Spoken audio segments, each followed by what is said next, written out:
ये जो 12 जिले हैं जो उत्तर पश्चिमी मरुस्थलीय प्रदेश के अंतर्गत आते हैं, ये 12 जिले की प्रकृति, 12 जिलों की स्थिति क्या एक जैसी है?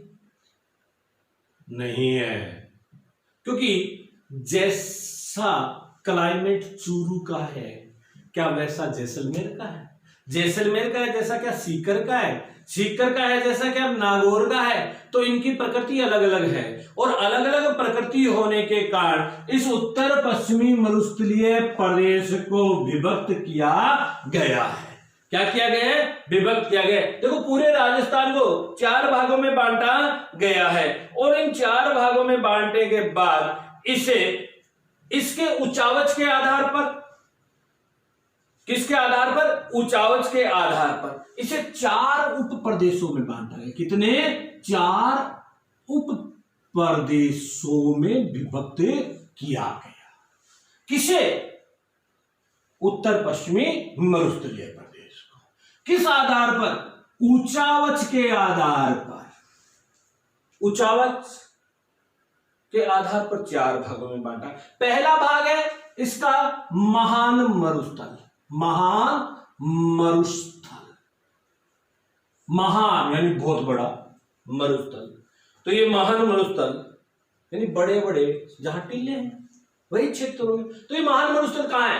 तो उत्तर पश्चिम में जो अंतरराष्ट्रीय सीमा है, गंगानगर से लेकर कहां तक है अंतरराष्ट्रीय सीमा? कहां तक है? बाड़मेर। बाड़मेर, शाबाश, बाड़मेर तक। तो गंगानगर से लेकर बाड़मेर तक अंतरराष्ट्रीय सीमा के सारे या अंतरराष्ट्रीय सीमा का जो क्षेत्र है बालूका स्तूपों से आच्छादित है।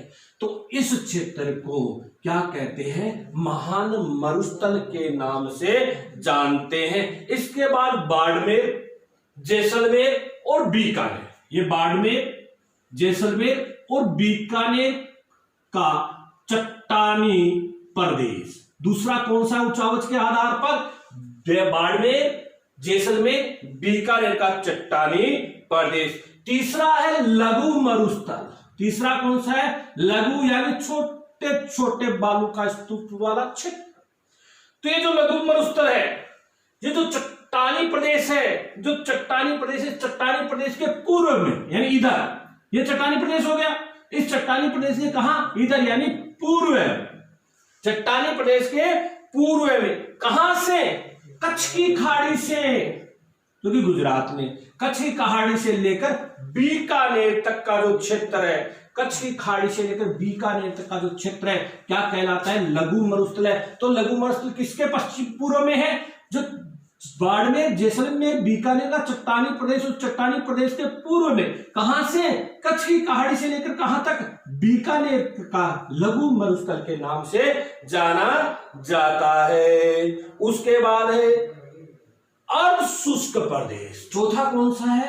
अर्ध शुष्क प्रदेश, अर्ध शुष्क प्रदेश। इसके अंदर देखो लूनी बेसिन है, जो लूनी है, लूनी और उसकी सहायक नदियां हैं, लूनी बेसिन और शेखावाटी का जो क्षेत्र है, इस शेखावाटी का क्षेत्र, इसको अर्ध शुष्क प्रदेश के अंतर्गत लिया गया है।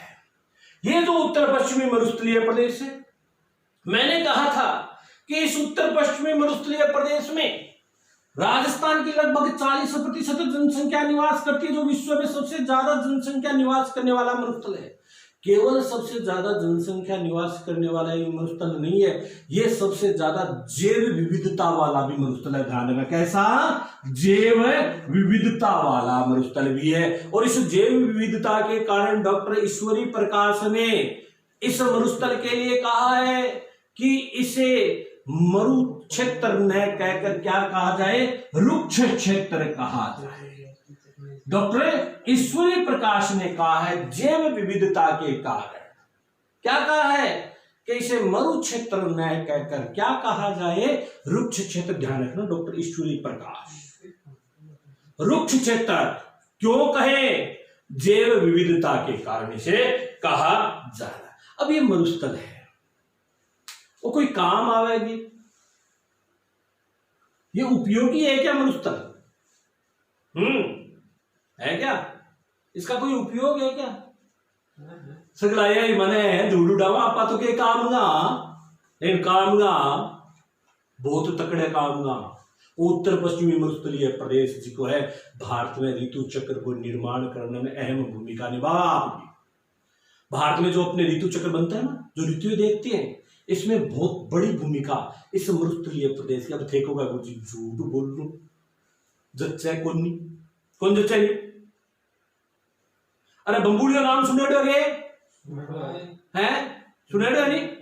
गर्मियों के अंदर एक निश्चित जगह उठे नहीं, तो वो क्यों उठे, जिसको बमंडर कहते हैं हिंदी के अंदर, आपा बंबूड़ियो या भतूड़ियों का मारवाड़ी में, तो वो एक निश्चित जगह उठे, ठीक है नहीं? और गर्मी के अंदर उठे क्योंकि बट सूर्य की किरण की अपने सिद्धि पर है, तो बट की वायु गर्म हो जा, और गर्म वायु तो बाकी हल्की हो जा, विज्ञान वो नियम। और हल्की होता है कि ऊपर उठसी आज में क्या होगी, खाली होगी एक जगह ना भरसी कुण सार ली हवा, भरसी नहीं, पास वाली जो हवाएं हैं वो इस रिक्त स्थान को पूरा करेगी या नहीं करेगी? जब ये इस रिक्त स्थान को पूरा करेगी तो इस रिक्त स्थान को कहां की हवा पूरा करेगी? यहाँ की करेगी। इसको कौन करेगी? यहाँ की करेगी। और इधर आगे जाते क्या आ जाएगा? समुद्र आ जाएगा। तो समुद्र के ऊपर जो नम हवाएं वो किधर की ओर चल रही है? इधर की ओर चल रही है। किसके कारण चल रही है? हमारे उत्तर पश्चिमी मरुस्थल के कारण चल रही है। बात अलग है, आपा सुखा रेत जावा, बे बादलिया बठी खाली उठ जावे, बे बठी बरस जावे, और क्योंकि बे नम हवा है, जो बरसात आ जा, बरसात आता है क्या जा, सर्दी आ जा, ठंड हो जा, ए बदल जाए, फिर धीरे धीरे पाछो कोई चक्कर में गर्मी होता है, पाछो फिर बथुड़िया उठे, फिर भी बादल उठे। तो ऋतु चक्र के निर्माण में अहम भूमिका निभाता है कौन? उत्तर पश्चिमी मरुस्थलीय प्रदेश। अब बात है कि जो थारगो मरुस्थल है, वो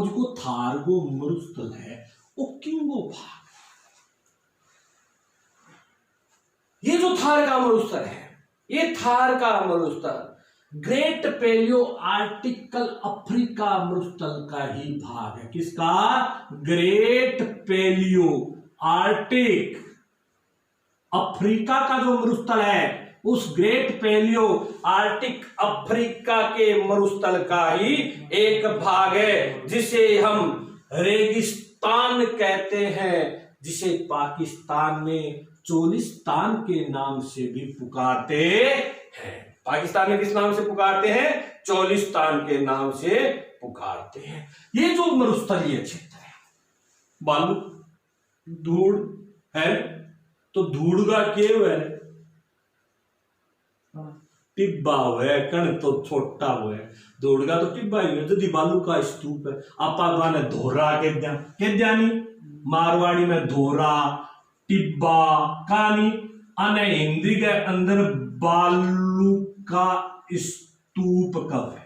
ये कब है? बालू का स्तूप। तो जब उत्तर पश्चिमी मरुस्थलीय प्रदेश पढ़ रहे हैं तो हमें इन बालू का स्तूपों को भी पढ़ना पड़ेगा। किसको पढ़ना पड़ेगा? बालू का स्तूपों को भी पढ़ना पड़ेगा।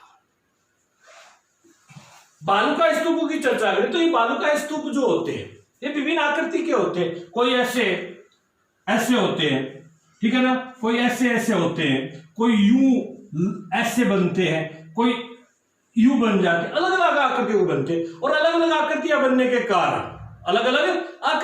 कारण इनका नाम भी अलग। ये हवाओं की दिशा के कारण, स्थान विशेष के कारण इनकी आकृति अलग अलग होती है, और आकृति अलग अलग होती है, इनके अलग नाम हो जाते हैं। तो इन बालू का स्तूपों की चर्चा हम कल करेंगे। ये आकृति के अनुसार इनके नाम अलग अलग है, इनकी चर्चा कल करेंगे। अगर अच्छा लगा तो लाइक करें, शेयर करें, सब्सक्राइब करें। धन्यवाद।